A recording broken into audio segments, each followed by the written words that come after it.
Well, look who it is! My two nieces and my nephew, time after time. Well, as you know, Aunt Penelope, we love history, and throughout history, people have dressed differently.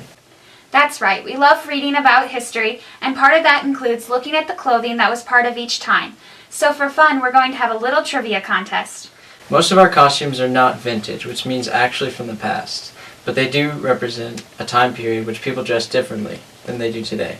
We are going to wear 3 outfits that represent in a very simple way 3 periods of time. We are going to let you guess which time period goes with each outfit. Your choices are the 1800s, the 1970s, and the Roaring 20s, so be ready to be surprised. Here's my costume. Is it from the 1800s, the 1970s, or the 1920s? During the Roaring 20s, dresses became shorter. A wonderful movie, The Great Gatsby, demonstrated how women often wore hats to match their dresses. So if you guessed the Roaring 20s, you were right. One more time. Here's my costume. Is it from the 1800s, the 1970s, or the 1920s? Remember Scrooge? Scrooge was written by Charles Dickens in the mid-1800s. The dress of that day for gentlemen would have always included a hat and a very formal jacket for those of wealth. If you guessed the 1800s, you were right.